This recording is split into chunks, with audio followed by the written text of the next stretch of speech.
227.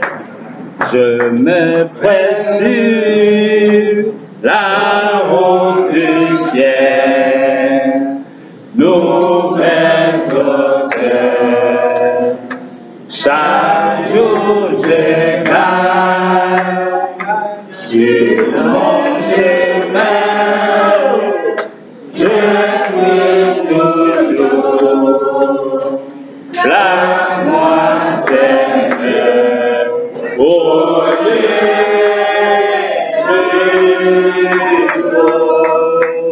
lève-moi, lève-moi, Seigneur, que je me tienne à la foi sur le plateau du ciel. La pluie au Père, jamais trouvé. Oh, place-moi, Seigneur, oh Dieu,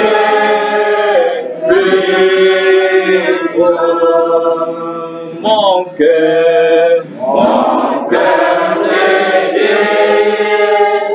dis-moi rester.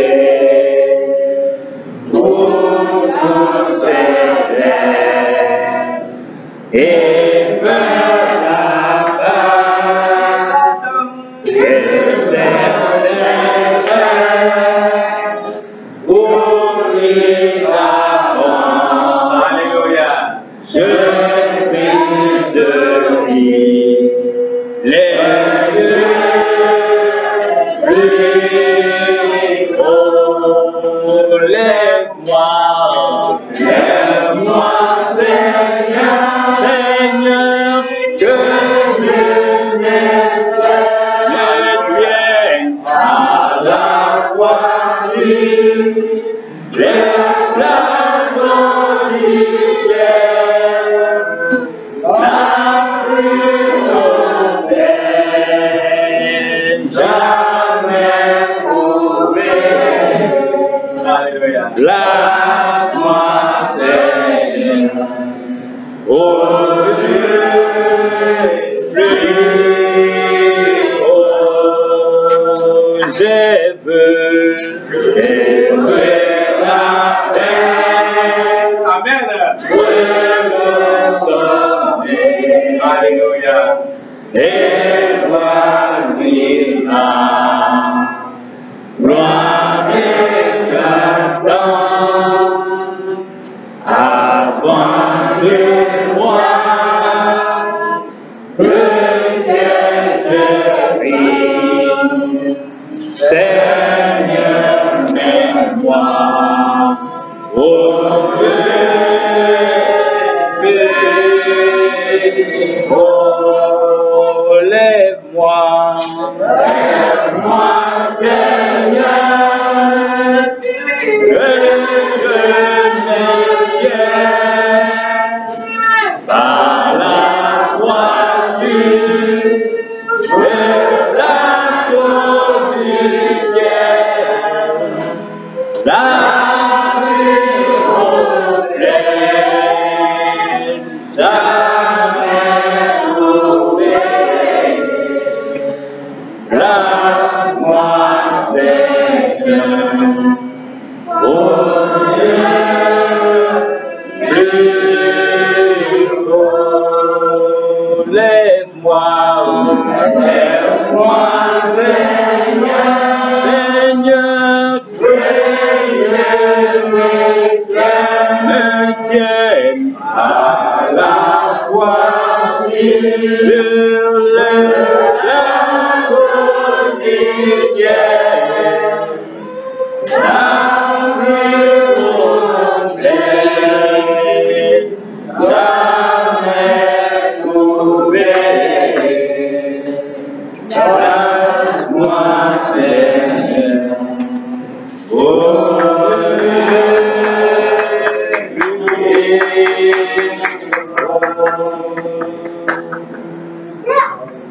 Éternel Dieu Tout-Puissant, nous te remercions ce matin, Seigneur. Amen. Et nous prions, Père, comme nous venons de le chanter, que tu puisses nous élever au lieu plus haut, que tu puisses nous placer au sommet de la pyramide, là où ta parole est révélée.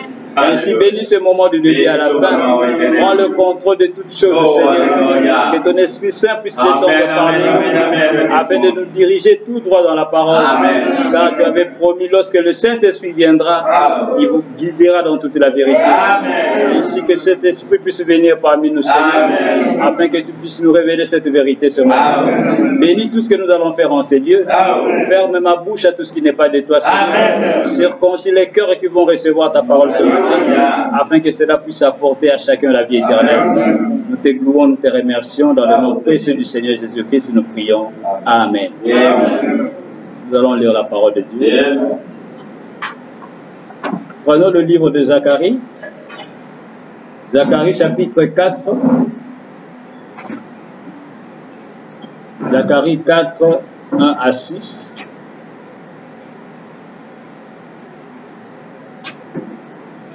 Ancien Testament.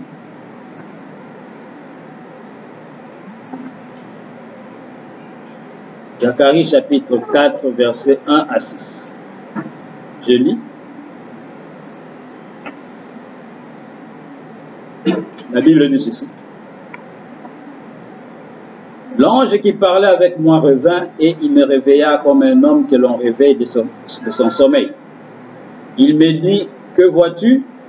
Je répondis, je regarde et voici, il y a un chandelier tout d'or, surmonté d'un vase et portant cette lampe, avec 7 conduits pour les lampes qui sont au sommet du chandelier. Amen. Et il y a près de lui 2 oliviers, l'un à la droite du vase et l'autre à sa gauche. Et reprenant la parole, je dis à l'ange qui parlait avec moi, que signifient ces choses, mon Seigneur? L'ange qui parlait avec moi me répondit, ne sais-tu pas ce que signifient ces choses? J'ai dit, non, mon Seigneur. Alors il reprit et me dit, c'est ici la parole que l'Éternel adresse à Zorobabel. Ce n'est ni par la puissance ni par la force, mais c'est par mon esprit, dit l'Éternel des armées. Vous pouvez vous asseoir, que Dieu bénisse aussi. Nous allons ajouter une écriture dans le livre d'Apocalypse 1er, chapitre 1er, versets 9 à 7. Apocalypse 1, le dernier livre de la Bible. Apocalypse 1, versets 9 à 16, je lis. La Bible dit ceci. Moi, Jean, votre frère, et qui est part à vous, avec vous à la tribulation et au royaume et à la persévérance en Jésus, j'étais dans l'île appelée Patmos à cause de la parole de Dieu et du témoignage de Jésus. Je fus ravi en esprit au jour du Seigneur.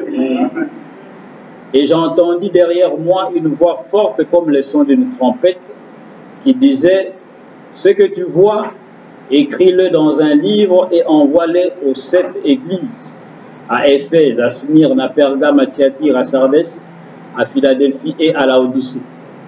Je me retournai pour connaître quelle était la voix qui me parlait. Et après m'être retourné, je vis 7 chandeliers d'or, et au milieu de 7 chandeliers, quelqu'un qui ressemblait à un fils d'homme, vêtu d'une longue robe et ayant une ceinture d'or sur la poitrine. Sa tête et ses cheveux étaient blancs comme de la laine, blanches comme de la neige. Ses yeux étaient comme une flamme de feu. Ses pieds étaient semblables à des l'airain ardents, comme s'il eût été embrasé dans une fournaise, et sa voix était comme le bruit des grandes eaux. Il avait dans sa main droite 7 étoiles. De sa bouche sortait une épée aiguë à 2 tranchants, et son visage était comme le soleil lorsqu'il brille dans sa force. Amen. Que le Seigneur bénisse la lecture de sa parole. Amen. Vous êtes les bienvenus ce matin. Amen. Que Dieu bénisse chacun de vous. Nous allons aujourd'hui parler des conséquences de la fin de cet âge de l'Église. Amen. Nous allons étudier quelque chose qui va beaucoup nous aider. C'est de voir, lorsque les 7 âges de l'Église sont terminés, quelles sont les conséquences qui suivent après. Amen. Donc, nous allons étudier les conséquences de la fin de cet âge de l'Église. Donc, quand on dit conséquence, qu'est-ce que cela veut dire? Quand nous prenons le dictionnaire, Larousse nous dit ceci, la signification du mot conséquence. Le dictionnaire dit ceci. C'est une suite logique entraînée par un fait qui en est la cause. Une suite logique qui vient lorsque quelque chose a été fait. Amen. C'est ce qu'on appelle une conséquence. Je donne un exemple banal, simple, pour que nous puissions comprendre. Quand les moustiques vont mordre quelqu'un et qu'après quelques jours, il tombe malade, il a le palu. La maladie, le palu, c'est la conséquence de la morsure des moustiques. C'est parce que les moustiques ont mordu quelqu'un, c'est pour cela qu'il y a le palu. Amen. Donc le fait d'avoir les palus, c'est ça la conséquence du fait que les moustiques ont mordu quelqu'un. Donc c'est une suite logique de quelque chose. Quand un événement se passe, il y a des conséquences qui suivent après. Amen. Alors nous voulons maintenant comprendre, quand la fin des 7 âges de l'Église se manifeste, quand les 7 âges de l'Église prennent fin, nous voulons étudier les choses qui viennent après, les conséquences de cela. Qu'est-ce que cela produit? Nous nous retrouvons où lorsque les 7 âges de l'Église sont terminés? Parce qu'aujourd'hui, si quelqu'un croit que les 7 âges de l'Église sont terminés, il est obligé de prendre aussi les conséquences de la fin des 7 âges de l'Église. On ne peut pas dire que les 7 âges de l'Église sont terminés et ne pas croire la suite logique des choses qui viennent lorsque la fin de 7 âges de l'Église est manifeste. Vous comprenez cela bien? Et quand quelqu'un dit aussi que non, les 7 âges de l'Église ne sont pas terminés, il doit aussi prendre les conséquences de la continuité des 7 âges de l'Église. Donc si nous sommes encore dans les âges de l'Église, quelqu'un doit aussi croire les choses qui doivent être faites pendant les 7 âges de l'Église. Donc c'est ce que nous voulons comprendre un peu, les conséquences des 7 âges de l'Église. Premièrement, les 7 âges de l'Église, c'est quoi les 7 âges de l'Église? Les 7 âges de l'Église, nous devons de voir dans le livre de Zacharie. Zacharie avait reçu une vision de la part du Seigneur, car Dieu parle à ses prophètes toujours au travers des visions. Et Zacharie reçoit une vision et il voit un chandelier. Le chandelier, c'est quelque chose sur lequel on pose des lampes. Amen. Et ce chandelier-là avait 7 conduits, c'est-à-dire 7 tuyaux. Et au-dessus de chaque tuyau, on allumait, il y avait des mèches, on allumait la lumière. Et c'est ce que Zacharie voit. Zacharie voit. Et à gauche, il voit un olivier, un arbre. Et à droite aussi, il voit un autre arbre qui est un olivier. C'était une vision en symbole parce que les visions sont souvent en symbole.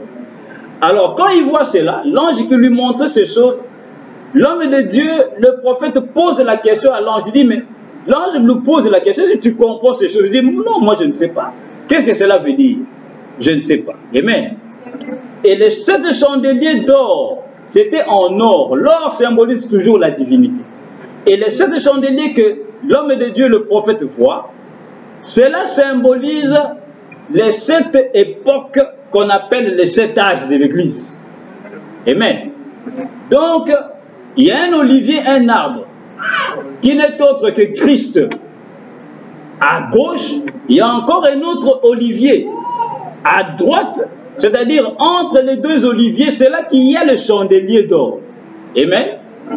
Et il y a 2 oliviers, des arbres qui symbolisent des hommes.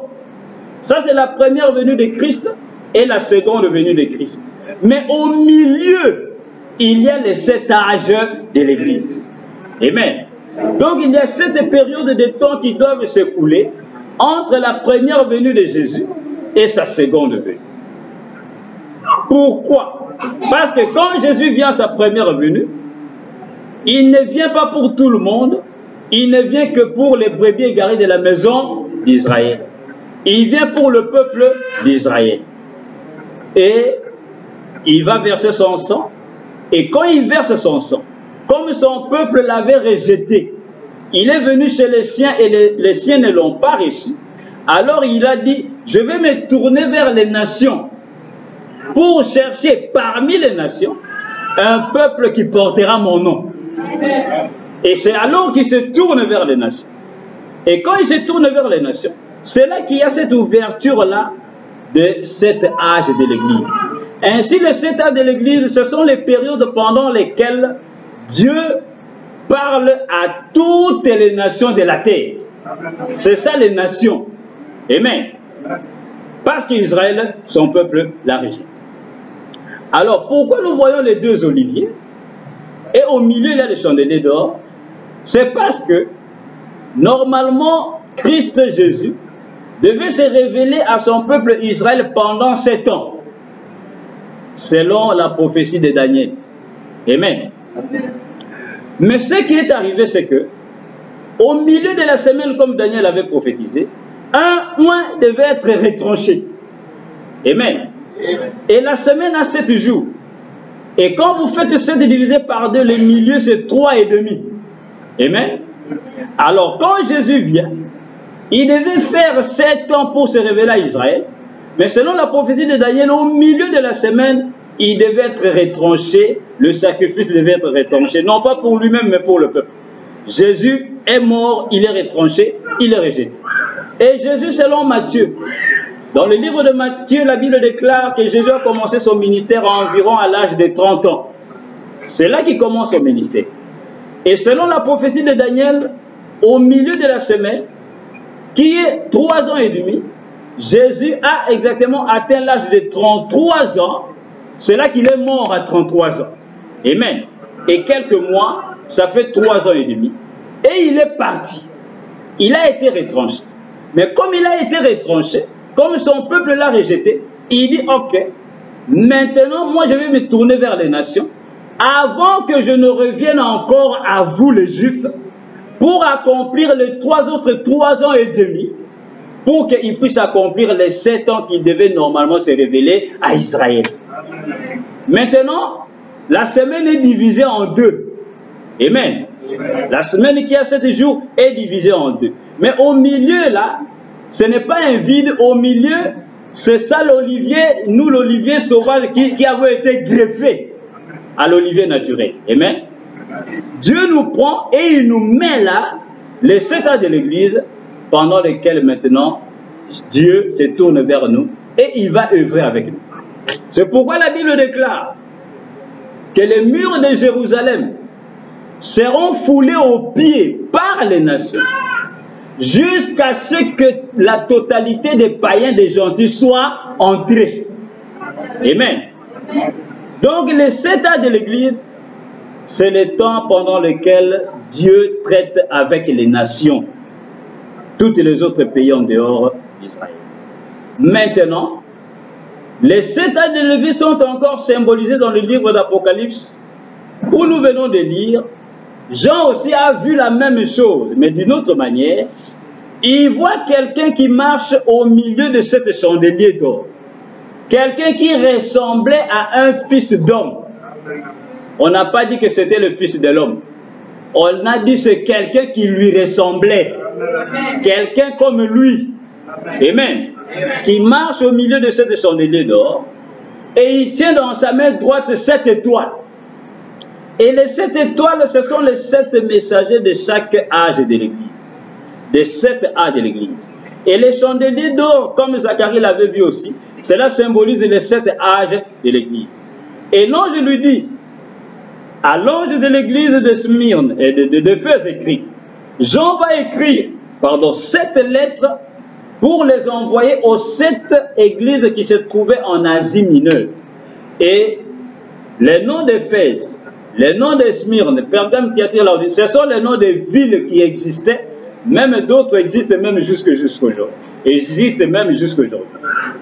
Et Dieu devait envoyer des lettres. Il a plutôt regardé des choses qui se faisaient dans chaque ville, dans ces 7 villes, et Dieu a prophétisé cela, que ces choses naturelles qui se passent dans l'une de ces villes-là, ces choses se passeront spirituellement dans chaque âge avant que Christ ne revienne au temps de la fin. Amen. Donc voilà un peu le 7 âges de l'Église. Écoutez ce que Frère Branham nous dit dans la prédication des 7 âges de l'Église, prêché le 12 mai 54 au soir. Les 7 âges de l'Église, paragraphe 149-150, il dit ceci. Il dit où adressé spécialement ou à l'âge, non à l'Église, à l'Église. Remarquez bien, écris ce que tu vois et envoie-les aux 7 églises qui sont en Asie. En effet, c'était un type de l'Église. Eh bien, nous aborderons cela dans quelques instants pour montrer comment l'Ancien Testament représentait les 7 âges. Ces 7 âges sont établis, ou plutôt les 7 églises étaient situées ici en Asie. C'est que la Bible enseigne clairement. C'était une ombre, ou plutôt un type de 7 âges de l'Église qui allait venir. Et avec l'aide de Dieu, avec la Bible, je peux prouver que chaque âge de l'Église a correspondu exactement à ce qui avait été dit que ça arriverait. Tout exactement là où la Bible avait dit que cela serait. Et nous sommes à la fin du dernier âge de l'Église. Amen. Amen. Donc les 7 chandeliers d'or, les 7 lettres que nous trouvons dans Apocalypse 2 et 3, cela symbolise les 7 périodes de temps qui devaient se passer entre la première venue et la seconde venue. C'est ce qu'on appelle les 7 âges de l'Église. Amen. Et dans chaque époque, qui est chaque âge de l'Église, Dieu a envoyé un message et un messager. C'est ceux-là que Christ tient dans sa main droite, qui sont les 7 étoiles.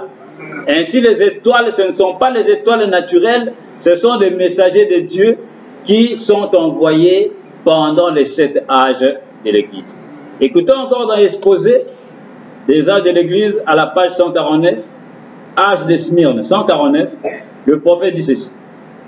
Il dit les 7 âges tels qu'ils sont exposés dans Apocalypse, chapitres 2 et 3, incluent toute la durée de la totalité des gens des nations, c'est-à-dire toute la période pendant laquelle Dieu traite avec les gens des nations pour le salut. Donc voilà, pendant la période de 7 âges de l'Église, Dieu traite avec nous les nations qu'on appelle les gentils, les païens. Amen. Amen. Il apporte un message dans chaque âge. Il envoie un messager dans chaque âge. Cela a commencé avec Paul. Paul a été le messager de l'âge d'Éphèse. Et c'est pourquoi vous voyez que Paul a écrit le plus grand nombre des livres dans la Bible, les épîtres, les lettres de Paul. Et la Bible déclare que Paul avait l'excellence de la révélation. Il était celui qui a reçu plus de révélations, plus que même tous les apôtres qui étaient même avec Jésus. Paul n'a pas vécu avec Jésus. Paul est venu après le départ de Jésus. Il n'a pas été avec Jésus, il n'a pas suivi les enseignements de Jésus, il entendait cela au loin. Mais quand Jésus part, il se révèle à Paul sur le chemin de Damas. Et c'est là que Dieu se révèle à lui et lui accorde la révélation de la parole. Amen. Maintenant, regardez, avant que nous puissions aller et comprendre les conséquences, voir les conséquences une par une, nous devons nous poser maintenant la question, pour être clair et clarifié et éclairé par la parole de Dieu, est-ce que les âges de l'Église sont déjà terminés ou les âges de l'Église ne sont pas encore terminés? Nous devons partir de là et comprendre. Si la parole nous dit que les âges de l'Église sont encore en cours, cela n'est pas encore terminé, alors à ce moment-là, nous allons voir les conséquences qui découlent de la continuité de ces 7 âges de l'Église. Si la parole nous dit que non, les 7 âges de l'Église sont déjà terminés, alors à ce moment-là, nous allons aussi étudier et voir les conséquences qui viennent lorsque tous les 7 âges de l'Église sont terminés. Amen. Alors nous allons poser la question au prophète de Dieu. Est-ce que les âges de l'Église sont déjà terminés ou ne sont pas encore terminés? Amen. Écoutez la réponse du prophète. Dans le 3e sceau, prêché le 20 mars 63, au paragraphe 168, il dit premièrement ceci. 3e sceau, 168, 20 mars 63. Il dit, et personne sur cette terre ne peut nier que cet âge est le dernier, Parce que c'est l'âge de l'église de Laodicée, ou le 7e âge de l'église. Et nous y voilà, les 2e 1000 ans achèvent. Il n'y a plus d'âge de l'église. C'est pour cette raison que vous, les frères de la dernière pluie, vous n'avez pas pu commencer une autre organisation. Il n'y en aura plus, c'est vrai. C'est la fin. Frère Banambi, amen. Il ne peut plus y avoir d'autres âges de l'église. Tout est terminé. Amen. Il ne peut plus y avoir d'autres âges de l'église. Tout est terminé. Amen. Amen. Écoutez encore dans la demeure future. Ici va encore être plus clair. Un an après, 2 août 64. La demeure future de l'épouse céleste et de l'épouse terrestre. Prêché le 2 août 1964. Au paragraphe 238, il dit ceci. Il dit maintenant, dans Éphésiens 1:10, c'est appelé, si vous prenez ça en note là, Éphésiens 1:10, c'est appelé, pas une dispensation, pas le 7e jour, c'est appelé la plénitude du temps. Et quand la plénitude du temps est arrivée, c'est quand le temps a été accompli. Quand il n'y a plus de temps, là, vous entrez dans l'éternité. Une fois le 7e âge de l'église terminé, et il l'est. Amen. L'âge de Luther est terminé. L'âge méthodiste est terminé. L'âge de la Pentecôte est terminé. Et maintenant, vous entrez dans quoi? L'éternité. Plus de 7, plus de 3, plus rien d'autre. Ils sont dans l'éternité où il n'y a pas de temps. Avec le nombre et le temps et tout. Amen. Oh là là. Vous le voyez maintenant? Amen. Frère Banami dit, l'âge de Laodicée est terminé. Amen. Il dit, une fois le 7e âge de l'église terminé, et il l'est. Il est veut dire, c'est terminé. Amen. Et il dit qu'une fois que l'âge de l'église est terminé, le 7e âge de l'église, il dit alors, la chose qui suit, c'est quoi? Vous tombez dans quoi? Dans l'éternité, parce qu'il n'y a pas de 8 dans la mathématique de Dieu. Quand vous entrez dans le 8e jour, c'est automatiquement le retour au premier jour. Amen. Et le retour au premier jour, c'est l'éternité. Donc nous retournons, nous commençons à tourner, il n'y a plus de temps. Amen. Amen. Donc nous partons de là, frères et sœurs, sachez-le, frère Banam, depuis 64, ça fait plus de 50 ans aujourd'hui, il disait en son jour que les âges de l'église sont terminés. Amen. Il dit nous ne sommes plus dans l'âge pentecôtiste. Et l'âge pentecôtiste, c'est l'âge de Laodicée. Il dit l'âge de Luther est terminé, l'âge de Sardis. L'âge de Wesley est terminé, l'âge de Philadelphie. L'âge de la Pentecôte est terminé. Amen. Amen. Donc aujourd'hui, frères et sœurs, avec toute la sincérité que nous devons avoir, sachez-le que personne ne vous dise que nous sommes encore dans les âges de l'église. Parce que ça va contredire la parole de Dieu. Amen. Amen. Les âges de l'église sont terminés. Maintenant, c'est à partir d'ici que les choses vont devenir encore plus dures. Amen. Amen. Parce que maintenant que nous savons que les âges de l'église sont terminés et que nous croyons cela, nous devons maintenant croire tout ce que le prophète va nous dire, qui sont les conséquences de la fin de cet âge de l'église. Amen. Parce qu'il y a des choses qui ne peuvent jamais s'accomplir lorsque les 7 âges de l'église sont déjà terminés. Amen. Vous comprenez cela, frères et sœurs? Et nous allons voir cela. Donc, on ne peut pas poser certaines choses après que tous les 7 âges de l'église sont déjà terminés. C'est pratiquement impossible de s'embrouiller complètement ou être malhonnête spirituellement parlant. Amen. Frère Branham nous montre encore comment les âges de l'église sont terminés. Il a prêché un sermon qu'il a intitulé « Compte à rebours ». Compte à rebours veut dire quoi? C'est-à-dire, nous comptons en reculant. Amen. On commence par 10, on descend 9, 8, 7, 6, 5, 4, 3, 2, 1, 0. Vous allez voir, même les scientifiques, quand ils vont lancer peut-être la fusée, hein, ou même dans le sport, quand on veut top chrono 0, 5, 4, 3, 2, 0 partez. Donc, c'est ça le compte à rebours. Mais Frère Branham dit, Dieu aussi a un compte à rebours. Mais le compte à rebours de Dieu ne commence pas par 0. Non. Il va nous le dire. Écoutez ce qu'il dit. Dans compte à rebours, prêché le 9 février 64, au paragraphe 83-84, il dit ceci. Il dit, que fait Dieu? Il commence avec le chiffre 7. Cela, c'est le chiffre de Dieu. Observez-le. 7. Il dit, oh, il compte en avant, commençant depuis 1. Il commence par le premier âge de l'Église. C'est ce qui était son symbole sur la terre. Il y a 7 âges de l'Église. Il a fait le monde en 7 jours. Le 7e jour, il s'est reposé. Cela, c'est son chiffre. Pardon, cela, c'est son dernier chiffre dans sa création. Il s'est reposé. Il dit, remarquez, il compte droit devant, pas en arrière. Il va de l'avant.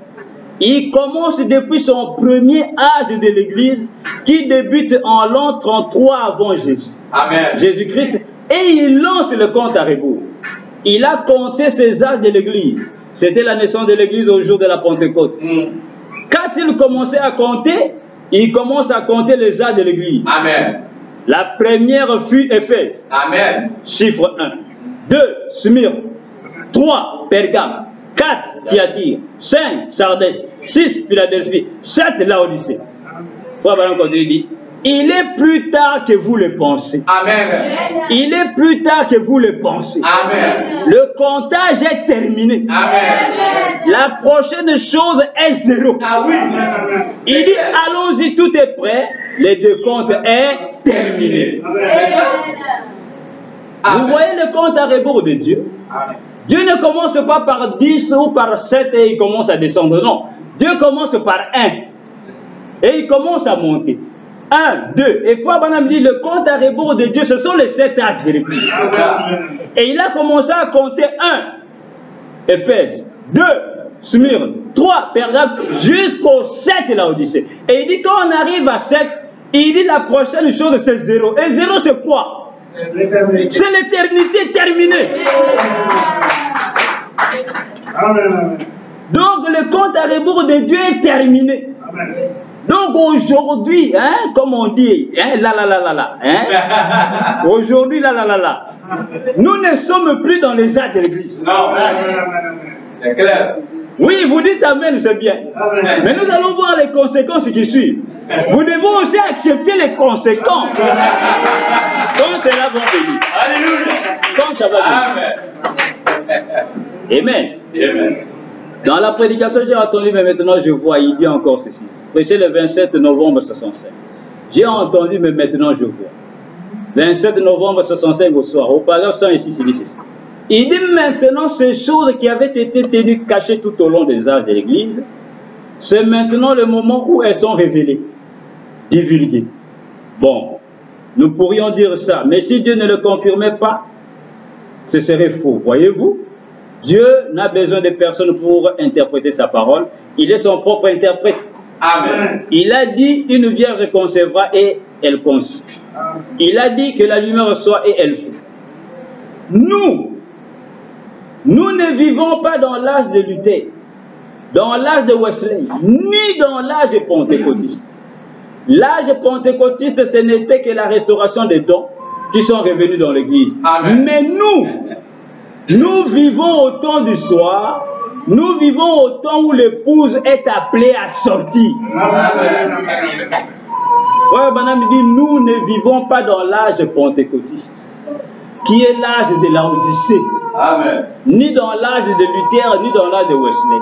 Il dit, mais nous vivons au temps du soir, nous vivons au temps où l'épouse est appelée à sortir. À sortir d'où? De quoi? Des âges de l'Église. Amen. Donc voilà, bien aimé, où nous en sommes. Nous ne sommes plus dans les âges de l'Église. C'est à partir de là maintenant que nous allons décoller pour voir maintenant les conséquences maintenant. Nous allons prendre la première conséquence. Quand on nous dit que les âges de l'Église sont terminés et que nous ne vivons plus dans les âges de l'Église, nous ne sommes plus dans l'âge de Laodicée, Les ans de l'Église sont terminés. Vous devez premièrement savoir la première des choses, c'est quoi? Écoutez, le prophète va nous dire. Qu'est-ce qui arrive à ce moment-là? Frère Branham va nous le révéler. Dans Apocalypse chapitre 5, deuxième partie, prêché le 18 août 61. Apocalypse chapitre 5. Amen. Paragraphe 129. Amen. 18 août 61. Il dit ceci. 129. Il dit, bon, très bien. Le verset 6, déjà une partie du 5. Le vieillard dans le verset 5 avait raison quand il dit, voici l'agneau. Mais quand il regarda, il vit un lion. Il dit, c'était un lion au lieu d'un agneau. Qu'est-ce que cela voulait dire? Amen. Son œuvre de médiateur était terminée. Il allait quitter sa position de médiateur à la fin de l'âge de l'Église pour devenir le lion de la tribu de Juda. Amen. Son œuvre de médiateur était terminée. Amen. Et il devait redevenir un lion, ce qui représente un juge. Amen. Alléluia. Il allait quitter sa position de médiateur à la fin de l'âge de l'Église Amen. pour devenir un lion. Pendant les 7 âges de l'Église, Jésus-Christ qui était monté dans le livre des Actes 1, montant avec son corps physique, un corps physique glorifié, quand il est monté, Dieu le prend et il le place sur le trône d'intercession, le trône de médiation. Amen. L'intercession de la médiation, c'est quoi? C'est quelqu'un qui se tient entre deux choses, ou deux personnes, ou deux groupes bien différents. Et il fait le pont entre ces deux. C'est pourquoi Paul dit à Timothée qu'il n'y a qu'un seul médiateur entre Dieu et les hommes, Jésus-Christ homme. Pas Jésus-Christ esprit. Non. L'esprit n'intercède pas. Non. C'est clair. L'esprit n'a pas de sang. Mais pour qu'il y ait intercession sur le trône, il faut qu'il y ait le sang. C'est pourquoi Jésus est monté avec son corps physique. Amen. Le corps ensanglanté. Amen. C'est pourquoi quand Jean le voit dans l'Apocalypse 5, il sort du trône, il dit c'était un agneau ensanglanté. C'est-à-dire il y avait du sang qui coulait. Amen. Qui est cet agneau? Jésus-Christ. Alléluia. C'est pourquoi l'agneau a 7 cornes. Amen. L'agneau n'a pas 8, 9, 10 cornes. Non. Exactement 7. Symbolisant qu'il est l'agneau pendant les 7 âges de l'Église. Yes.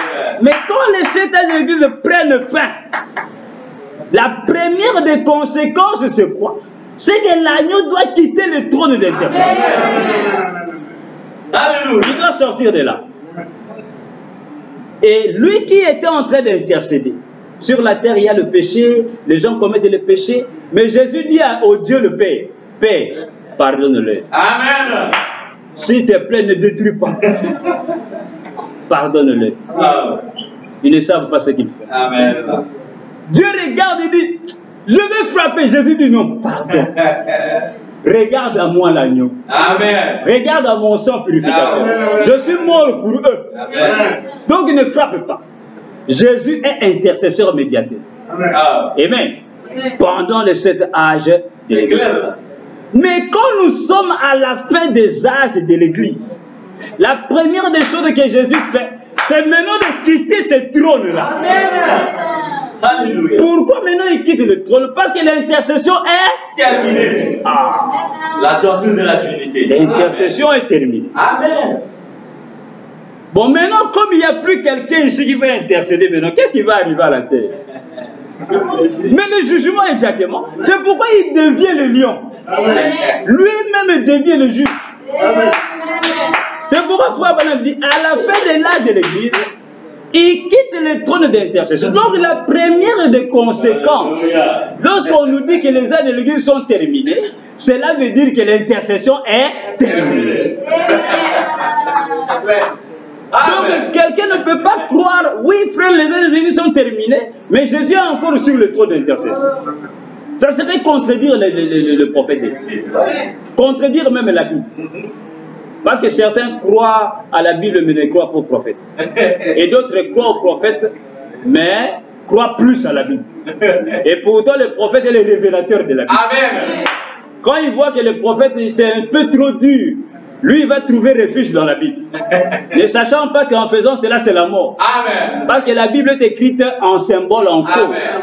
Maintenant, au lieu de prendre la révélation des symboles, quelqu'un va retourner encore dans les symboles.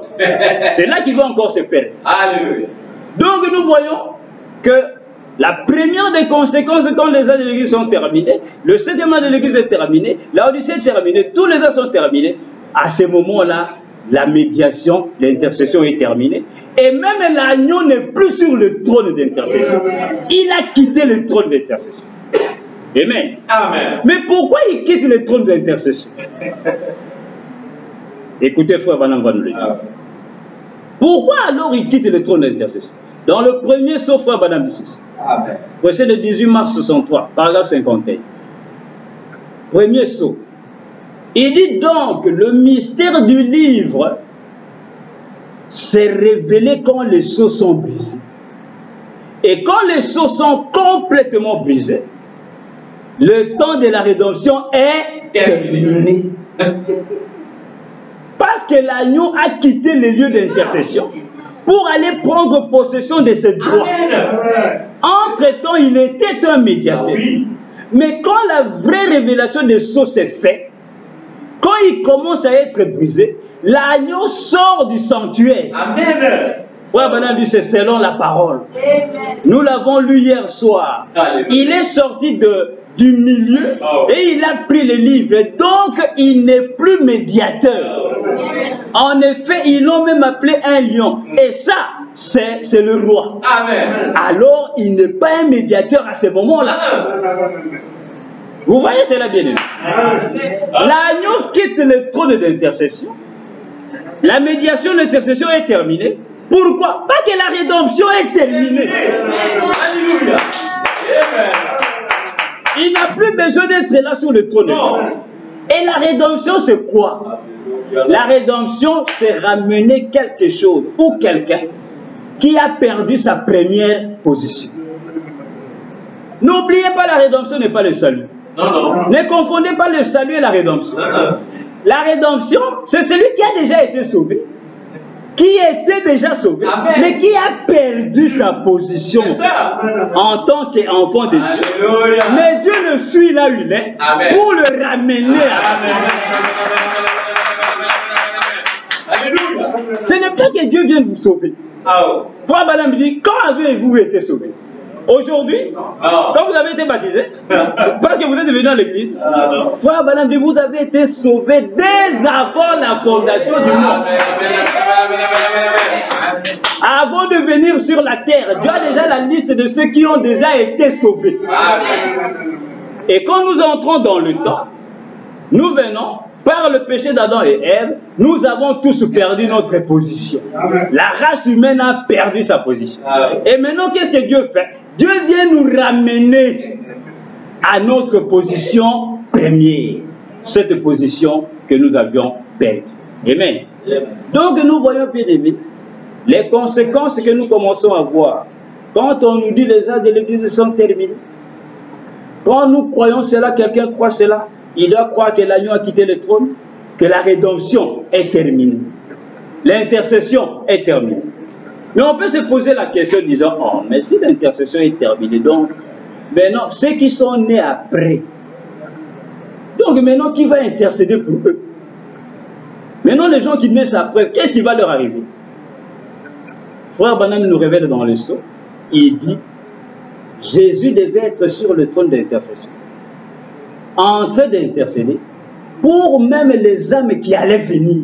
Amen. Les âmes qui viendraient. Amen. Cela veut dire, hein, si l'intercession a été terminée depuis 1963, nous qui sommes venus après, Jésus l'intercesseur a déjà intercédé pour nous tous. Amen. Ne vous inquiétez pas. Non, c'est clair là. Ne dites pas, moi je suis né après que l'intercession soit terminée. Mais non, qui va intercéder? Non, c'est déjà fait. Amen. La chose à faire, c'est de croire. Amen. Alléluia. Amen. Amen. Amen. Donc nous voyons bien aimés, voilà les conséquences et nous continuons. Écoutez dans le 4e sceau. Frère Branham dit encore ceci. 4e psaume, paragraphe 394. Il dit, eh bien, je crois de tout mon cœur que le trône est encore ouvert à tous. Écoutez, je crois qu'il est encore sur le trône de Dieu. Mais il va bientôt se lever là. Il va s'avancer pour réclamer ce qu'il a racheté. Et il est en train d'accomplir l'œuvre de parents rédempteurs pendant que Ruth attend. Amen. Faut que me retourne dans le type de Boaz et de Ruth. Ah oui. Ruth attend. Amen. Elle est en train de glaner dans le champ de Boaz. Il dit, mais bientôt, vous savez, une fois que Boaz a accompli son œuvre de parents, il est venu réclamer ce qui lui appartenait. Et c'est exactement ce que la Bible a dit qu'il avait fait. Il s'est avancé et il a pris le livre. Écoutez, à ce moment-là, l'intercession est terminée. Amen. Il n'est plus sur le trône.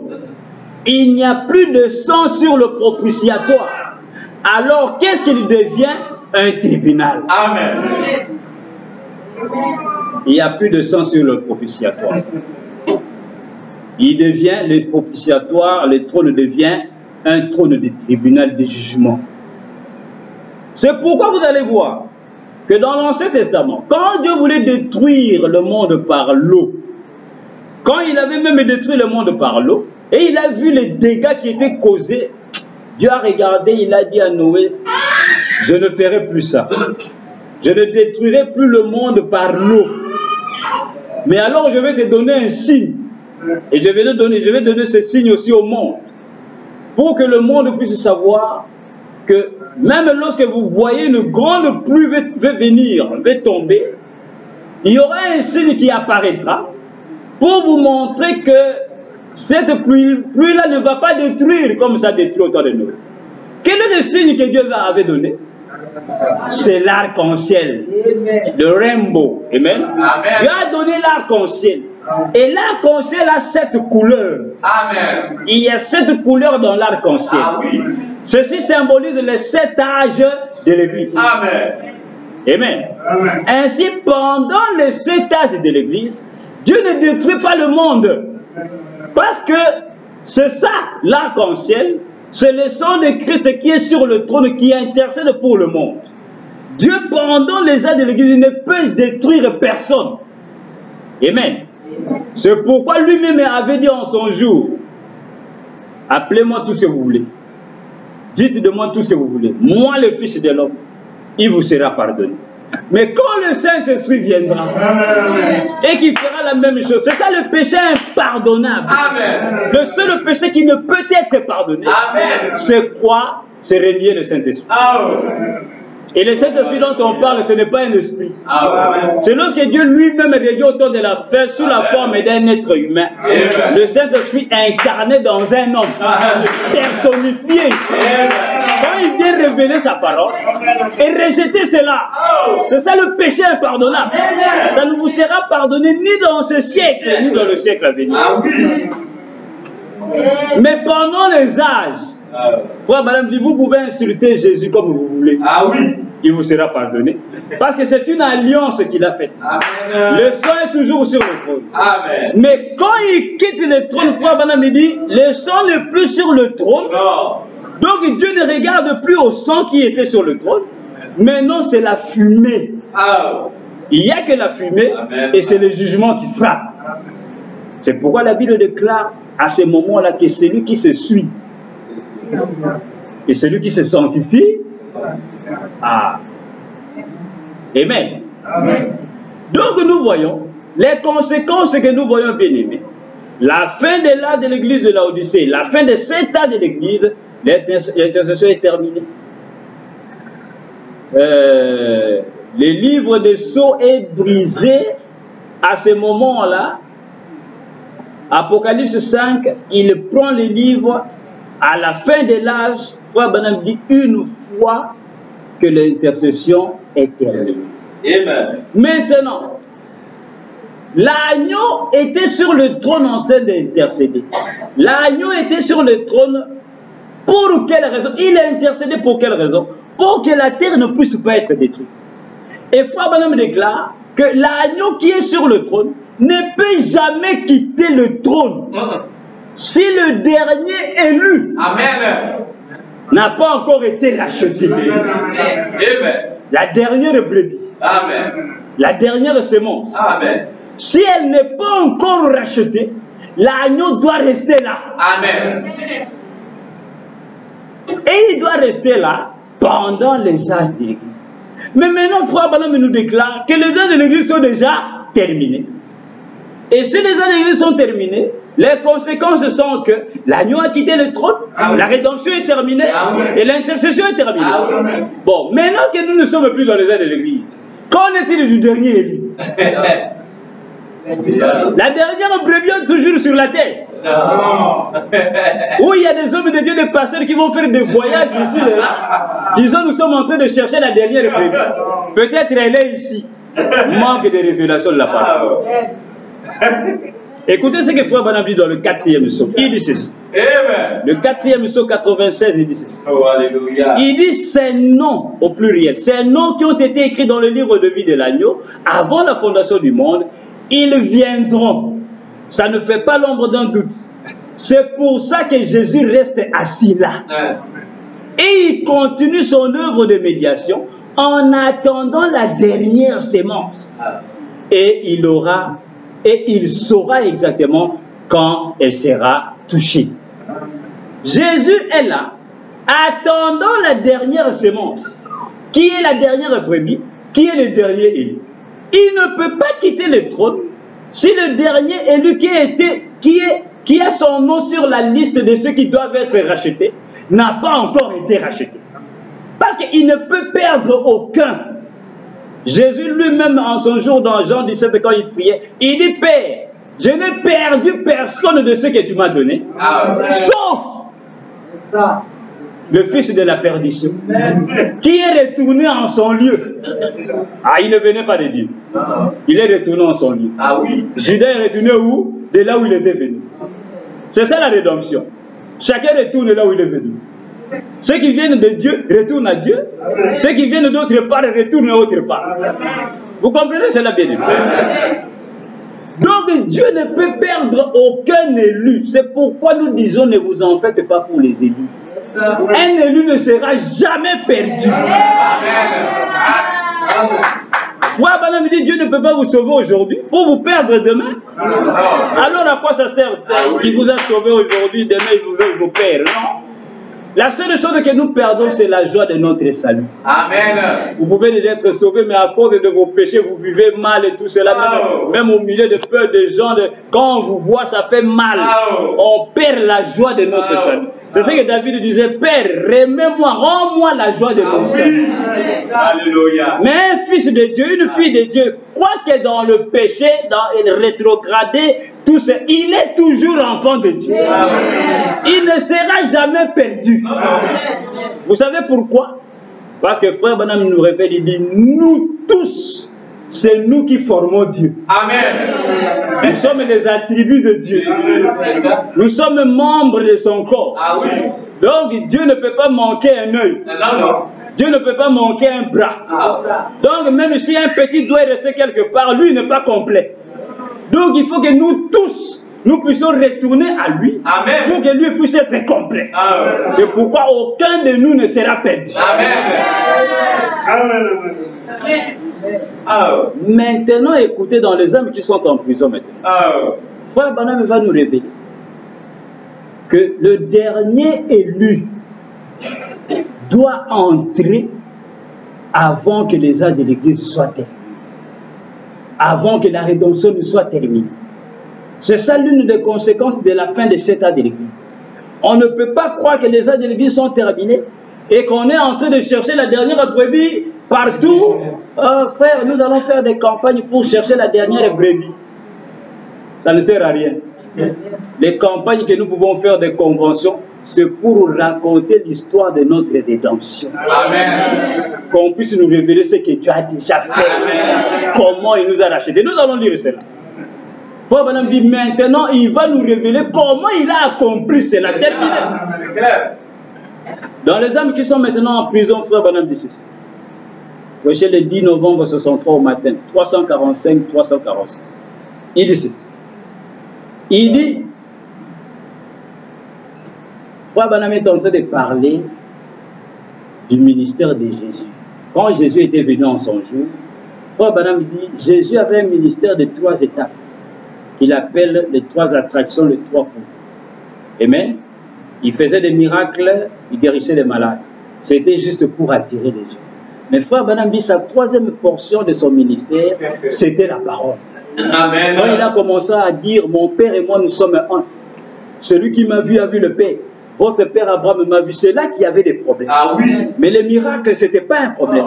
Tout le monde croyait à cela. Les pharisiens étaient contents, leurs enfants étaient guéris. Les pains multipliés. Les jeunes hommes du quartier allaient à la convention, à la campagne de Jésus parce qu'on leur a dit hier, il y a eu une multiplication de pains. Alors la prochaine évangélisation, il y avait plein. Jésus a regardé, il a dit ah! Aujourd'hui, beaucoup de gens comme ça. Il a regardé, il a dit ah, je comprends. Donc, parce que la campagne d'avant-hier là, comme on a multiplié le pain, donc vous êtes venus aujourd'hui pour le pain. Pour le pain. Et Frère Branham dit, toutes ces choses de Jésus étaient bien. Tout le monde l'aimait, tout le monde l'a invité dans son église. Mais quand il a commencé à apporter la doctrine, la parole, leur montrant que tout le message qu'il venait apporter ne parlait que de lui. Ils ont dit, ah, toi un homme. Donc ils ont compris que ce monsieur, tout ce qu'il prêche là, toutes les paraboles qu'il dit, il veut nous dire que lui, il est Dieu. Ah, ils ont dit non, ici à Jérusalem, on va te tuer. Et ils l'ont tué. Amen. Et ici, Frère Branham nous montre que le même ministère de Jésus est revenu. Maintenant, écoutez ce qu'il dit. Il dit, et si c'était le cas, regardez ces écritures entassées ici. Sera-ce possible? Le 3e poule. Est-ce pour prêcher à ceux qui sont condamnés pour toujours et qui ont rejeté le message du salut? Il dit, eh bien, vous dites l'église va, oui, ils le feront. Ils continueront juste comme avant, juste de la même manière. Mais souvenez-vous que pendant tout ce temps, Noé était dans l'arche. Amen. Frère Branham retourne d'abord au temps de Noé. Il montre que la 3e portion du ministère de Jésus, le 3e poule, il dit, c'était de prêcher aux éternels perdus. Même au temps de Noé, la même chose. Cela veut dire, Noé a prêché aux gens qui ne pouvaient pas se repentir. Même s'ils écoutaient la prédication de Noé, ils n'allaient pas croire. Mais Noé devait leur prêcher cela pour qu'ils puissent être condamnés.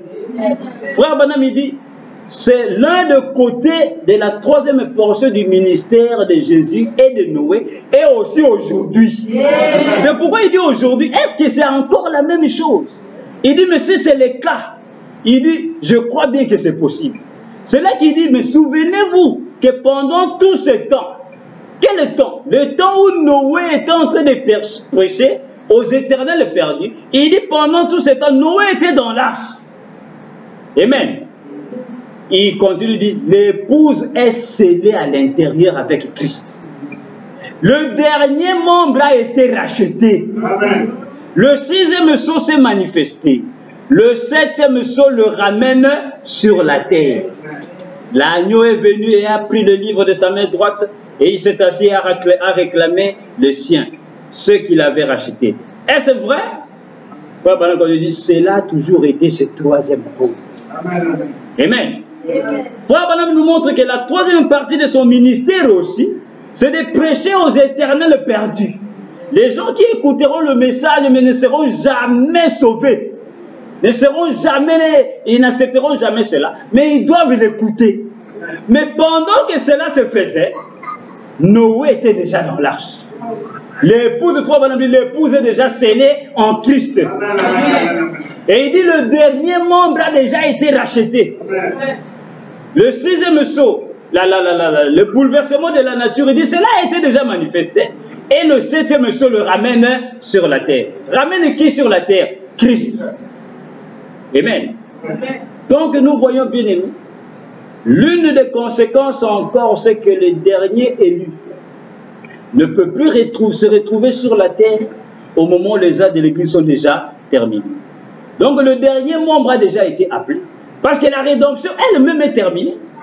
Et comme Dieu ne peut perdre personne, il n'y a même aucune personne qui doit rester en dehors, parce que à ce moment-là, tous sont déjà dans la bergerie, tous sont déjà dans l'enclos, dans l'arche, et ceux qui l'avaient prédestiné à être sauvés ont déjà été rachetés. Amen. Maintenant, écoutez encore une autre chose, une autre conséquence que nous allons prendre. Dans la prédication Apocalypse chapitre 4, première partie, prêché le 31 décembre 60. Apocalypse chapitre 4, première partie, 31 décembre 60. Paragraphe 121, 125.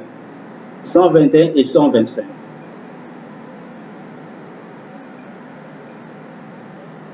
Écoutez ce que le prophète dit.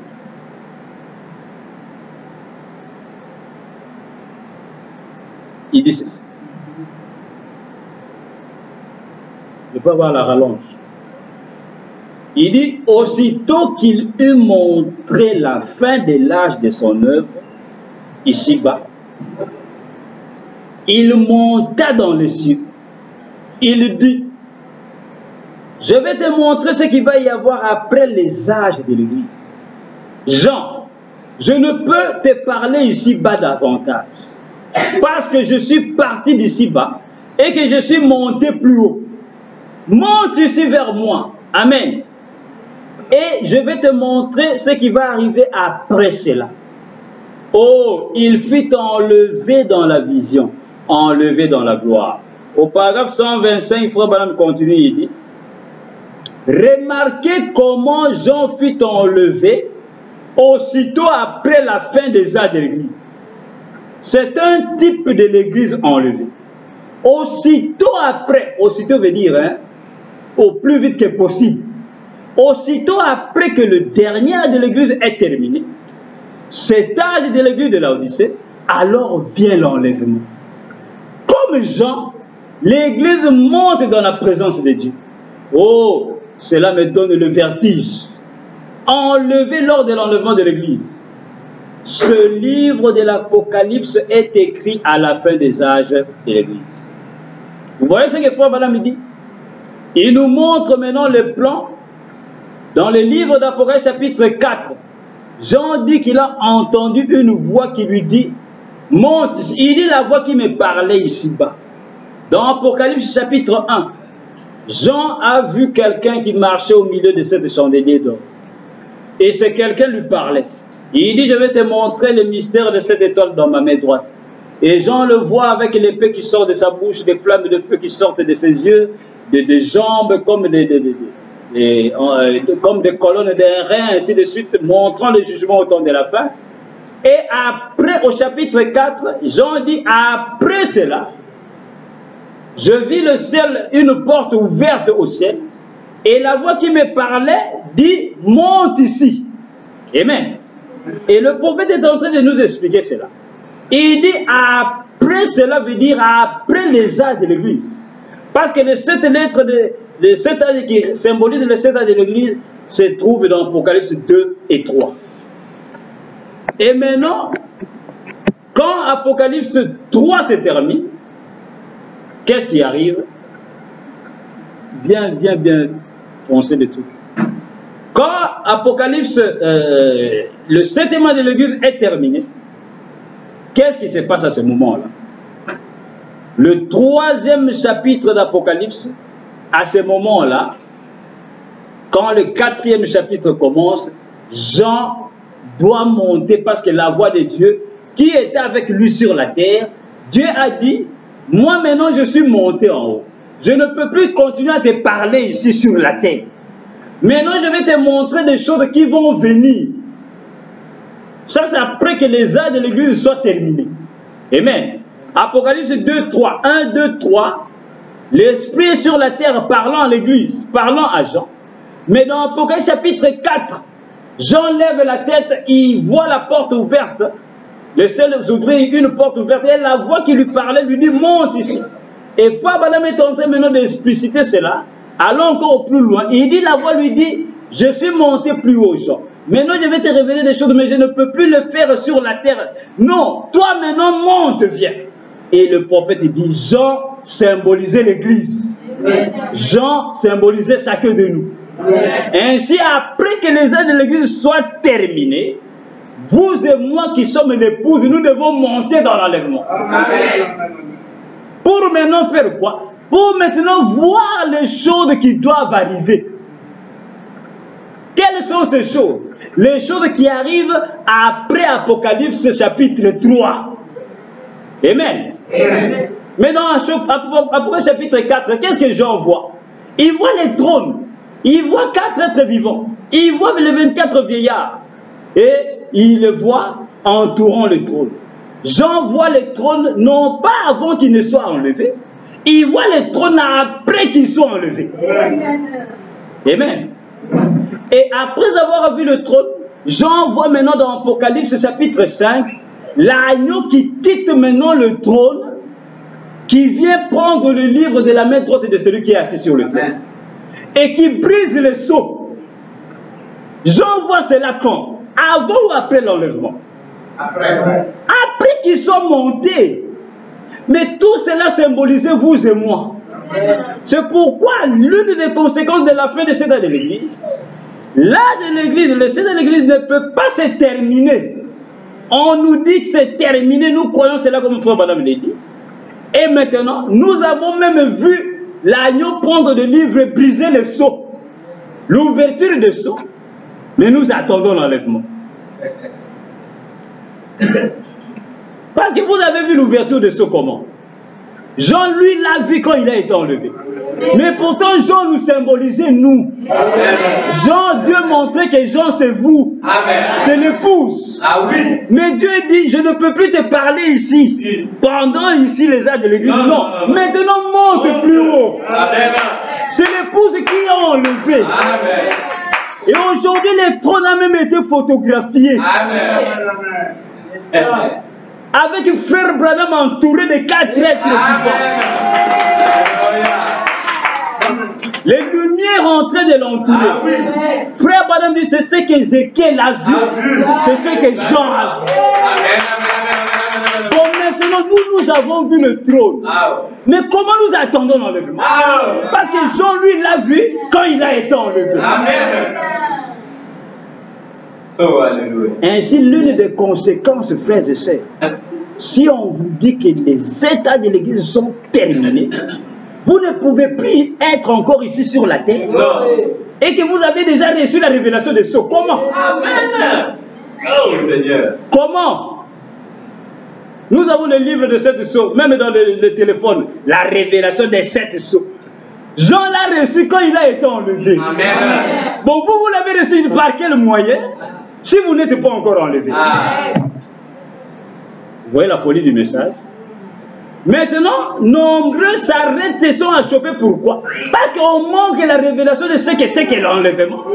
Parce qu'on a des conceptions charnelles pentecôtistes et dénominationnelles de ce que c'est que l'enlèvement. Amen. Écoutez dans les instructions de Gabriel et Daniel. Amen. C'est le 30 juillet 61 au paragraphe 41. Écoutez ce que frère Barab. Les instructions de Gabriel à Daniel. Prêchez le 30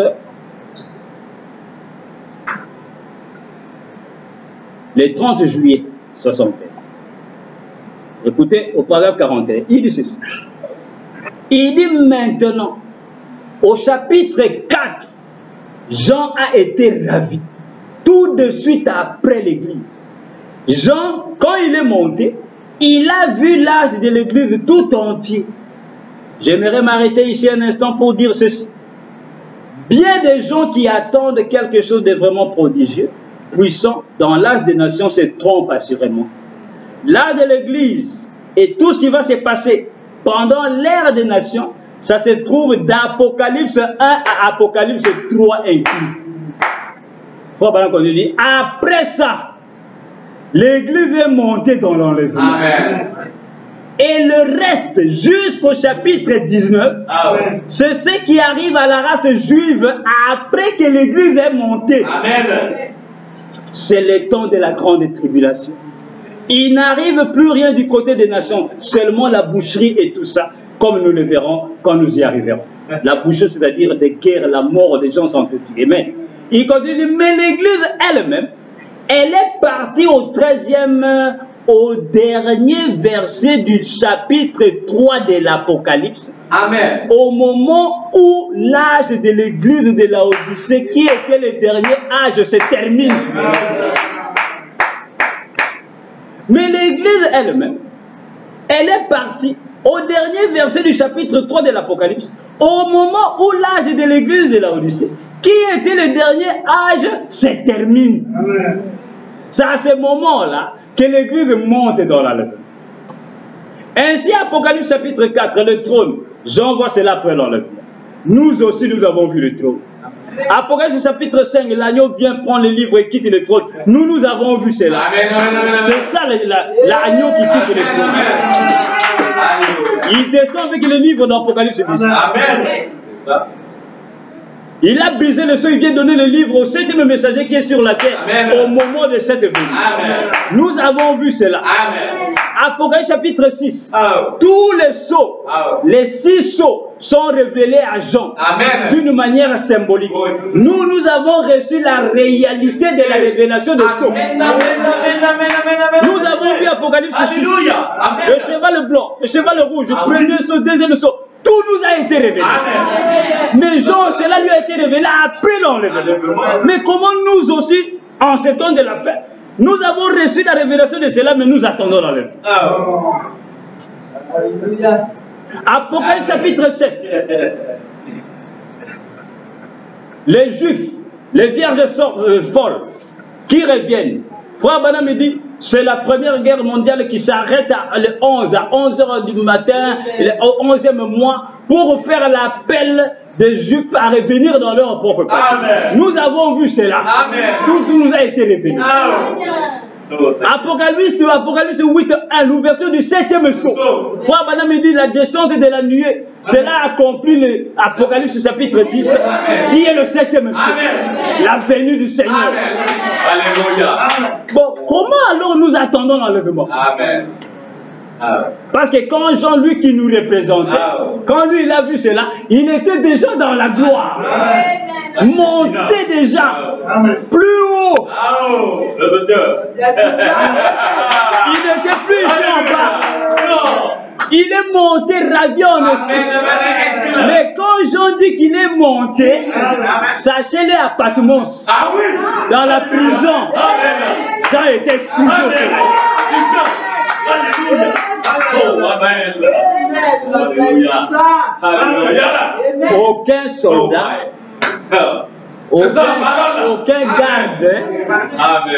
aucun garde n'a déclaré la disparition de Jean. Jean était toujours dans la prison. On venait lui donner à manger. Mais Jean dit, j'ai été ravi. Il était monté. Et Dieu lui a montré des choses. Mais c'était toujours un symbole. Mais maintenant, nous qui avons reçu la réalité des choses, et nous sommes toujours sur la terre. Frère. Ce qu'on n'a pas, on n'a rien compris. La doctrine de la divinité. La doctrine de la divinité. Amen. C'est pourquoi Frère Branham nous montre que même les sceaux ne peuvent pas être brisés pendant les âges de l'église. Non. Parce que les mystères doivent être révélés lorsqu'ils sont tous accomplis. Quand tous les 7 ans de l'église sont terminés, ce qui devait arriver, les prophéties qui devaient arriver, se sont manifestés. Alors après cela, c'est maintenant que le prophète de Dieu vient avec l'esprit de Christ pour maintenant nous dire, vous voyez à tel événement, cela accomplit telle écriture. Vous voyez la deuxième guerre mondiale, première guerre mondiale, et ce sont les premiers malheurs, deuxième malheur, le troisième malheur. Vous voyez ceci et cela. Pourquoi? Parce que tout a déjà été accompli. Et maintenant, il nous révèle cela. Quand? Après que l'église soit enlevée. C'est pourquoi Frère Branham me déclare que l'enlèvement dont vous parlez, là, l'enlèvement, c'est la révélation de la parole. Ce n'est pas s'envoler où? Pour aller où?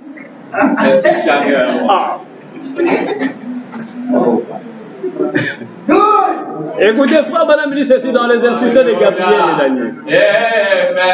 Il nous dit qu'après que le mystère soit accompli, maintenant il reste une chose que Dieu doit faire. Qu'est-ce que Dieu doit faire maintenant que le mystère soit accompli? Écoutez ce qu'il va nous dire. Les instructions de Gabriel à Daniel, 30 juillet 61, paragraphe 50, il dit ceci. Il dit maintenant au chapitre 3, l'église est montée. Au chapitre 3, l'église est montée. Donc à la fin, l'église est montée. Amen. Il dit, mais il reste à révéler la rédemption. Montrer comment l'église a été rachetée. Amen. Quand l'église monte dans l'enlèvement, la chose que Dieu maintenant doit faire, c'est de nous révéler maintenant la rédemption. Amen. Nous révéler maintenant comment il a accompli ces choses. Après que l'église soit enlevée. C'est pourquoi les sceaux ne sont pas brisés pendant les âges de l'église, ni avant l'enlèvement, mais les sceaux sont brisés après l'enlèvement. Pour que nous puissions voir le plan, ce que Dieu a accompli pour nous, ce qu'il a fait, comment il nous a rachetés. Il ne vient pas nous montrer comment il va nous racheter, il vient nous montrer comment il l'a déjà fait. Amen. Frère Branham dit, mais il reste à révéler la rédemption. Montrer comment l'église a été rachetée. Il continue de dire, la révélation de ce qui s'est passé au cours de l'âge de l'église. Il dit, vous voyez, l'église est partie. Alors maintenant, au chapitre 5, il montre comment il a fait. Amen. Ce qui s'est passé. Comment il a scellé l'église. Amen. Amen. Frère Branham continue de dire la révélation de son nom. Amen. Quel est le nom qui est révélé au temps de la Amen. La révélation de son nom. Quand? Après que l'église soit enlevée. Il doit maintenant révéler son nom. Pourquoi? Parce qu'il l'a promis. Frère Branham continue, virgule, dit le baptême d'eau en utilisant son nom. Quel est le nom? Le nouveau nom. Le baptême d'eau en utilisant son nom. Ah oui. Le nom qui a été révélé. Il continue, il dit la vie éternelle. Pas d'enfer éternel. Jésus a dit celui qui ne va pas croire à sa parole va brûler dans un enfer qui ne s'éteint point. Frère Branham vient, il révèle la vérité. Amen. Il dit l'enfer n'est pas éternel. Non. Amen. Parce que selon Apocalypse 20, l'enfer sera jeté dans les temps de feu. Ah oui. Comment l'enfer peut être éternel? Parce que si l'enfer est éternel, alors tout le monde vivrait éternellement. Ah oui. Les uns dans les malheurs et les douleurs, d'autres dans la joie. Mais tous vont vivre éternellement. Mais pourtant la vie éternelle, ce n'est qu'il faut avoir la vie de Dieu. Amen. Pour vivre éternellement. Amen. Celui qui n'a pas la vie de Dieu ne peut pas vivre éternellement. C'est ça. C'est pourquoi l'enfer n'est pas éternel. Ah non. L'enfer brûlera des trilliards de billions d'années. Mais la Bible dit que et Satan et l'enfer, ils seront jetés dans les temps de feu. Dieu va détruire même l'enfer. C'est ça. C'est pourquoi ici, Frère Branham dit, après que l'église soit montée, Dieu révèle toutes ces choses à l'église. Il révèle son nom. Amen. Il révèle le baptême en utilisant son nom. Il révèle la vie éternelle. Amen. Il révèle qu'il n'y a pas d'enfer éternel. Il lui révèle la sémence du serpent. Les secrets. Amen. Alléluia. La sécurité éternelle. Ah oui. Il dit toutes les grandes doctrines. Amen. La prédestination de l'église. Tout cela a été révélé à l'église. Il montre comment il l'a fait. Oh Seigneur. Oh. Alléluia. Vous voyez cela bien. Alors aujourd'hui, frères et sœurs, quand nous disons que les âges de l'église sont terminés, les conséquences qui suivent, auxquelles nous devons croire, prendre et mettre dans nos cœurs, ce sont ces choses. Amen. C'est ça. Quelqu'un ne peut pas croire que les âges de l'église sont terminés, qu'il attend l'enlèvement. Parce qu'aussitôt que les âges de l'église, chapitre 3, se termine, Jean est enlevé. Et nous aussi, Frère Branham, depuis 63-64, il dit les âges de l'église sont terminés. Alléluia. Et ça fait plus de 55 ans maintenant On ne peut plus continuer à attendre l'enlèvement. Comment? Et regardez les choses qui doivent nous être révélées dans l'enlèvement. Nous les avons déjà. Amen. Bon, maintenant on attend l'enlèvement. Qu'est-ce qui nous sera donné maintenant dans l'enlèvement? Parce que tout ce qui devait nous être donné, quand nous serons enlevés, nous a déjà été donné. Ah oui. C'est ça. Bon, maintenant quelqu'un qui va croire, oui frère, les âges de l'église sont terminés. Bon frère, tu crois que les sceaux sont brisés? Oui frère, je crois que les sceaux sont brisés. Tu crois que la semence du serpent a été révélée? Oui frère, je crois toutes ces choses. Bon, quand on est dans l'enlèvement, frère, nous serons enlevés un jour, frère. Ça n'a pas de sens. Pas de sens. Pourquoi? Parce que c'est après qu'on soit enlevé, qu'on reçoit la révélation de toutes ces choses. Même l'ouverture des sceaux. Amen. Quand frère Branham me prêchait les sceaux dans Branham Tabernacle, à ce moment-là, nous ne sommes plus sur la terre. Amen. Amen.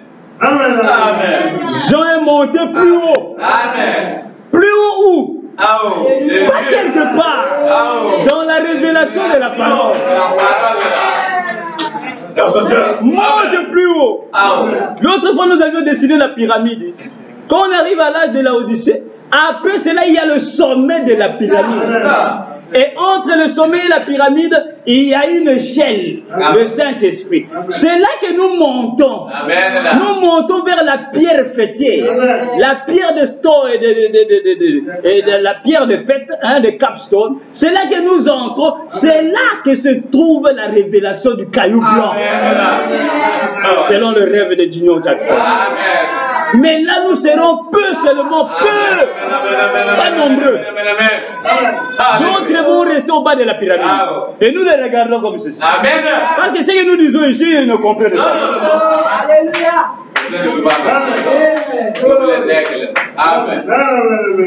C'est nous peut-être qui devons les aider. Bien aimés, viens. Ne restez pas là-bas.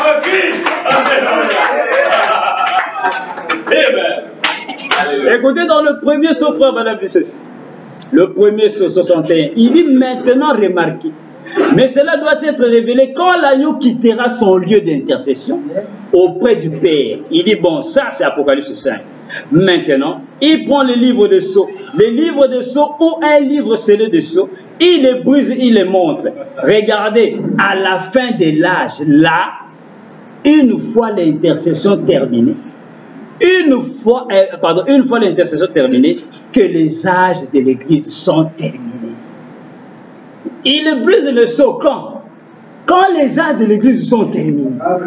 Il ne brise pas le sceau pendant les âges de l'Église. Non, pas du tout. Il brise le sceau lorsque les âges de l'Église sont terminés. C'est là qu'il révèle toutes ces choses. La révélation de son nom. Toutes ces choses. Le baptême d'eau en utilisant son nom. C'est pourquoi Frère Branham dans Messieurs, c'est le signe de la fin. Frère Branham dit l'un des mystères qui doit être révélé au temps de la fin, c'est que la divinité s'accomplissant au nom, dans le baptême, au nom de Jésus-Christ, selon les livres de la révélation. C'est ça là. L'un des mystères. Il dit c'est le baptême que le trinitarisme avait perverti en Père, Fils et Saint-Esprit. Et aussi, la divinité s'accomplissant dans le baptême au nom de Jésus-Christ, selon les livres de la révélation. Pourquoi Frère Branham me dit les livres de la révélation? Quel est le livre de la révélation dans la Bible? C'est le livre d'Apocalypse, le dernier livre de la Bible. Pourquoi? Parce que l'homme de Dieu sait que là-bas, Apocalypse 2:17, Apocalypse 3:12, Dieu Jésus nous a promis son nom nouveau. Amen. Il a dit celui qui vaincra, je lui donnerai de la manne cachée. Et je lui donnerai un caillou blanc sur lequel est écrit un nom nouveau que personne ne connaît si c'est lui celui qui le reçoit. Il dit encore celui qui vaincra, je ferai de lui une colonne dans le temple de mon Dieu. Et il ne sortira plus jamais. Et j'écrirai sur lui les noms de mon Dieu. Ce n'est pas les noms de quelqu'un fait. Les noms de mon Dieu, de la ville de mon Dieu, de la nouvelle Jérusalem, qui descend du ciel d'auprès de mon Dieu, et mon nom nouveau. C'est pourquoi Frère Branham déclare que l'un des mystères qui doit être révélé, C'est le mystère de la divinité. La divinité va s'accomplir dans le baptême. Amen. Au nom de Jésus, mais non plus selon le livre des Actes. Amen. Parce que j'ai vu une traduction dans une brochure quelque part. Ils ont voulu corriger les prophètes. Ils ont mis selon le livre des Actes. Oh. J'ai dit voilà des incrédules. Oh. Et ils croient que Frère Branham a commis une erreur. Il n'a pas commis d'erreur du tout. Oh. Chaque dispensation, Frère Branham déclare, comme Paul le dit, au temps de Moïse, ils ont été baptisés en Moïse. Amen. C'était le premier exemple. Ah oui. Au temps de Jésus, Paul dit, nous avons été baptisés en Jésus. Amen. Et dans le troisième exemple, le Frère Branham dit, le même système. Amen. Ici, il y a un nom nouveau. Alléluia. Et l'épouse doit s'identifier à son époux. Nous, dans les eaux du baptême. C'est là que nous prenons le nom. Et nous nous identifions à notre époux. Amen. Car nos noms tombent. Amen. Et nous prenons le nom. Alléluia. Autrement, le mariage n'est pas reconnu. Ah oui. Alléluia. God bless you, pastor. Alléluia. Ainsi, l'une des conséquences Amen. de la fin des âges de l'Église, Amen. c'est que Amen. l'enlèvement a déjà eu lieu. Amen. Vous allez vous étonner, mais c'est ça la vérité. Mais l'enlèvement, c'est quoi? Frère Branham dit l'enlèvement, c'est la révélation. Amen. C'est-à-dire, hein, quand le message vient et commence à nous révéler le mystère de Dieu, nous sortons de la dénomination. Amen. Nous sortons du pentecôtisme. Amen. Nous n'avons plus le même raisonnement que le monde à propos de la Bible. C'est ça être enlevé. Frère Branham dit, la Bible en anglais n'emploie même pas le mot enlèvement comme nous l'employons. Ah oui. Mais la Bible dit cut up, c'est-à-dire être pris en haut. On est pris en haut, on est enlevé, on sort déjà de l'église, on sort de ces chaos des raisonnements humains pour recevoir la révélation correcte de la parole. Amen. Ainsi, c'est ça l'enlèvement pour l'épouse. Amen. Parce que vous êtes enlevé du monde, vous ne croyez pas les choses comme le monde. Vous êtes dans la présence de Dieu scellé, ayant la révélation correcte de la parole. Alléluia. Oh, alléluia. Quand on dit un olivier, un dénominationnel qui n'est pas enlevé, lui il voit des arbres. Quand on dit il y avait deux arbres dans le jardin, lui il voit un arbre. Oui. Mais celui qui est enlevé, lui il voit des hommes. Parce qu'il a reçu la révélation correcte. Amen. Quand on dit le serpent était un animal rusé de tous les animaux des champs, un dénominationnel, lui il voit un reptile. Mais celui qui est enlevé, il sait que c'était Satan sous la forme d'un homme. Alléluia. La doctrine de la divinité. Vous voyez cela, frères et sœurs. C'est ça la parole, l'enlèvement de l'épouse. Alléluia. Écoutez, Frère Branham dit ceci. Écoutez une autre conséquence. Dans l'enlèvement, il dit ceci. Prêché le 4 décembre 65. L'enlèvement, il dit ceci. Il dit, paragraphe 105, il dit, nous voyons ici qu'Enoch était le 7e depuis Noé. Ce qui est un type des âges de l'Église, il voulait dire depuis Adam. Ce qui était un type des âges de l'Église. Les 6 autres hommes qui étaient avant lui moururent, mais Enoch fut enlevé, montrant que c'est le 7e âge de l'Église qui est pris dans l'enlèvement. Il dit maintenant, il n'y a aucun doute que nous sommes dans le 7e âge de l'Église. Nous savons tous cela. C'est le 7e âge de l'Église qui est pris dans l'enlèvement. Tous les 6 autres moururent, mais Enoch fut enlevé, car il ne fut plus trouvé. Dieu l'avait pris. Tous les autres moururent, mais l'enlèvement d'Enoch fut un type de l'épouse des derniers jours, qui sera appelée hors du 7e âge de l'Église et sera enlevée sans passer par la mort. Nous rendons maintenant témoignage de cet âge. Il dit, oh là là, creusons maintenant plus profondément. Vous voyez? Enoch, bien aimé, la Bible déclare, Jude a dit, Enoch était le 7e depuis Adam. Quand vous allez dans l'Ancien Testament, dans le livre de Genèse, regardez la généalogie. Depuis Adam, vous comptez Adam, vous comptez 7, parce que Caïn était parti, parce que la lignée d'Adam, c'est par 7. Amen. Parce que Abel n'avait pas d'enfant. Ainsi, la lignée d'Adam continue par 7. 7 vient, et 7 va engendrer, jusqu'à Enoch. Et quand vous comptez la lignée d'Adam, par 7, vous allez voir qu'Enoch est exactement le 7e. Amen. Amen. Mais si quelqu'un va inclure Caïn, croyant que Caïn est le fils d'Adam, vous allez voir qu'Enoch devient le 8e. Et cela va contredire Jude, va contredire la Bible. Et Jude avait la révélation. Il n'a pas compté Caïn parce qu'il savait que Caïn n'était pas le fils d'Adam. Amen. Amen. C'est pourquoi quand vous avez la Bible Louis II, vous allez voir que Louis II aussi a reçu la révélation en son jour. Il a départagé la sémence, la lignée d'Adam et la lignée de Caïn. Il a écrit la lignée d'Adam par 7 et il y a la lignée de Caïn. C'est ça les deux semences qui ont commencé depuis le ciel. Michaël et Lucifer. Cela descend les deux arbres dans le jardin. Cela continue avec Ésaü et Jacob. Cela continue avec Jésus et Judas dans la même église. Et c'est ce qui continue en ce temps de la fin. Christ et l'Antichrist. Amen. L'un chevauchant le cheval blanc, l'autre sur le cheval pâle. Amen. Amen. Ainsi, Frère Branham nous montre ici qu'Enoch qui était le 7e, Enoch a été enlevé. Dans le livre de Genèse, il n'a pas dit qu'il a été enlevé.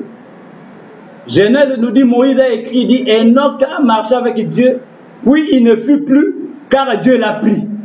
C'est ce que Moïse avait écrit en ce jour. Mais lorsque Paul vient, Paul dit, Enoch par la foi, Enoch a été enlevé. Amen. Amen. Amen. Et le prophète nous montre maintenant, il nous explique pourquoi Enoch, qui était le 7e, a été enlevé. Il dit, cela montrait que c'est le 7e âge de l'Église. Et n'oubliez pas, Enoch était un messager. Et le 7e âge de l'Église est son messager. C'est pendant ce temps-là, à la fin du 7e âge de l'Église, que l'épouse du 7e âge de l'Église, l'épouse part dans l'enlèvement. Amen. Ainsi, aujourd'hui, on ne peut pas croire que les âges de l'Église sont terminés. La Odyssée du 7e âge de l'Église est déjà terminée. Mais nous, les Enoch, nous sommes encore sur la terre. Nous ne sommes pas encore montés. L'épouse du temps de la fin n'est pas encore montée. Vous voyez, bien aimé, cela va contredire complètement les types et les ombres. Et pourtant, Frère Branham nous dit, les types et les ombres ne faillissent jamais. Amen. Alors nous voyons, frères et sœurs, que les conséquences, lorsque la fin de l'âge de l'Église se manifeste, à ce moment-là, l'enlèvement, c'est de l'histoire. Pourquoi? Parce que Frère Branham déclare dans la prédication de l'enlèvement, il dit l'enlèvement est une révélation. Et l'épouse attendra cette révélation de l'enlèvement. Cela doit lui être révélé. Et il dit que l'enlèvement, c'est la foi. Et la foi est une révélation. On ne peut pas croire à quelque chose si cela ne vous est pas révélé. Amen. Ainsi, nous voyons que lorsque les âges de l'Église sont terminés, il y a des conséquences qui suivent. Amen. Et nous devons croire à toutes ces conséquences-là pour être conformes à la parole de Dieu. On ne peut pas être dans le désordre, dans l'imaginaire, je ne sais pas quoi, croyant que, oui, les 7 âges de l'Église sont terminés, mais nous attendons l'enlèvement, nous attendons ceci, nous attendons cela. Non, parce qu'il y a des choses qui ne se manifesteront plus jamais après que les âges de l'Église soient terminés. Parce que l'enlèvement, ce n'est pas la journée que cet enlèvement doit se faire. L'enlèvement, c'est pendant la nuit. Selon les types et les ombres, Dieu viendra prendre son Église pendant la nuit. C'est au milieu de la nuit qu'il y a eu un cri. Et les vierges folles ont allumé leurs lampes pour voir la porte et entrer dans la salle de noces. Frère Branham dit, la parabole des 10 vierges parle de l'enlèvement de l'épouse. L'enlèvement, c'est pendant le 7e âge de l'Église, c'est-à-dire à la fin du 7e âge de l'Église. Quand le 7e âge de l'Église prend fin, l'épouse sort et elle est enlevée. Elle entre dans l'âge de l'épouse et là, Dieu lui révèle tous les mystères qui ont été cachés dès avant la fondation du monde. Et ainsi, nous allons continuer la fois prochaine et prendre d'autres conséquences de la fin de cet âge de l'Église. Ainsi, bien-aimés, voilà les conséquences de cet âge de l'Église. De la fin de cet âge de l'Église. On ne peut pas être dans le 7 âge de l'Église continuant encore à attendre certaines choses qui ne se manifesteront plus jamais. Parce que le temps pendant lequel ces choses devaient se manifester est déjà terminé. Alors quand c'est terminé, nous devons aussi croire que ces mêmes choses-là sont aussi terminées avec les âges de l'Église, parce que c'est pendant les âges que cela devait s'accomplir.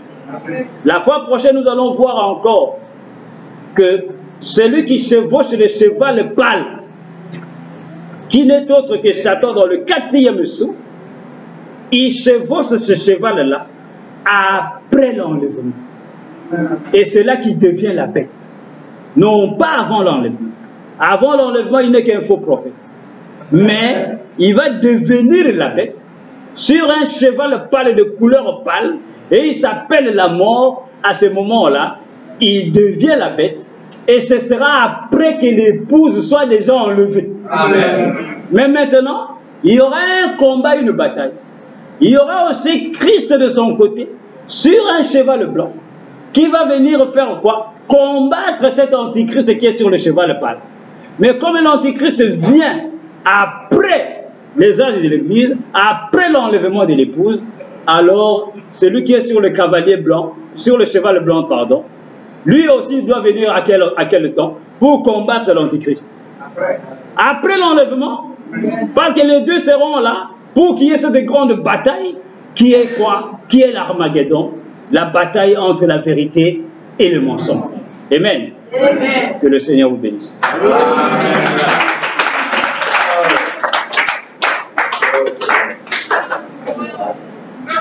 Nous allons incliner nos têtes. Nous allons tous élever nos voix et nous allons remercier le Seigneur ce matin pour sa grâce infinie, pour ce temps précieux qu'il a voulu nous accorder. Élevons nos voix, remettons-nous entre ses saintes mains. Que les jours qui viennent, il continue à nous éclairer selon sa parole, qu'il nous garde et nous protège, afin que nous puissions réellement entrer dans sa présence, recevoir la révélation correcte de sa parole. Élevons nos voix, remettons notre retour entre les mains du Seigneur. Parlez-moi de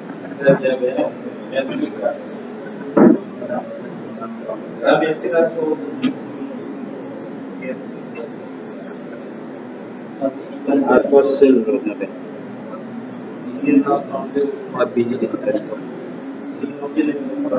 merci. Merci.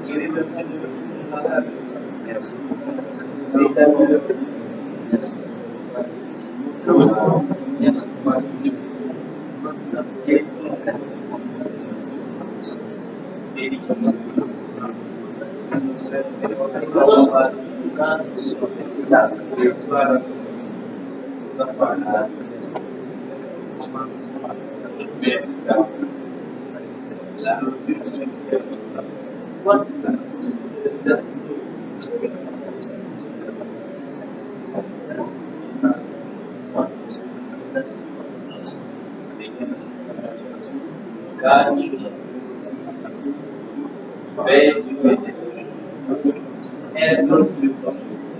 Merci.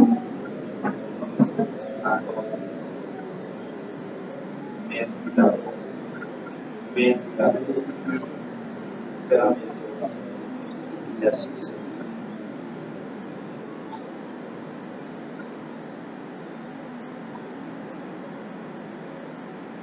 Père Dieu Tout-Puissant, nous venons te remercier une fois de plus. Merci pour ta parole, Seigneur. Nous venons, Père, te demander que cette parole qui est sortie puisse bénir cela dans l'âme de chacun de nous. Amen. Que cela puisse pénétrer dans le cœur de chacun de nous, Père. Amen. Et puisse apporter plus d'éclaircissement, Dieu, par la révélation divine venant de toi. Amen. Afin que nous puissions réellement entrer dans ta présence, Seigneur. Amen. Recevoir la vérité, au Dieu, en ce temps de la fin. Amen. Car c'est ta vérité, au Dieu, qui accorde la vie éternelle. Amen. Ainsi, bénis ce moment, bénis, au Dieu, les libérés d'offrandes qui ont été apportés ce matin. Rends à chacun au centuple, éternel Père. Protège tes enfants que nous sommes contre le malin, contre des esprits séducteurs, oh Dieu, des esprits sataniques, démoniaques. Toute attaque du malin contre ton peuple, Père, puisse être rejetée au loin dans le nom du Seigneur Jésus-Christ. Protège ton peuple, que l'ange du Seigneur puisse camper tout autour de chacun de nous, tout autour de ses enfants, Seigneur Dieu. Que toute ombre de la mort puisse être au loin, Seigneur Père. Que seul toi, Père, puisse être parmi ton peuple. Bénis les jours qui vont venir, bénis l'épouse à travers le monde, nos familles, nos bien-aimés. Nous venons intercéder pour eux, nous les remettons entièrement à toi. Visite-les, Père du Tout-Puissant, accorde-leur ta grâce infinie et pourvois tous leurs besoins. Amen. Nous te louons, Père, garde-nous jusqu'à ce que nous allons revenir pour encore étudier ta parole. Dans le nom précieux du Seigneur Jésus-Christ, le même hier, aujourd'hui, éternellement, nous prions ainsi. Amen. Amen. Que Dieu bénisse tous. Shalom, shalom.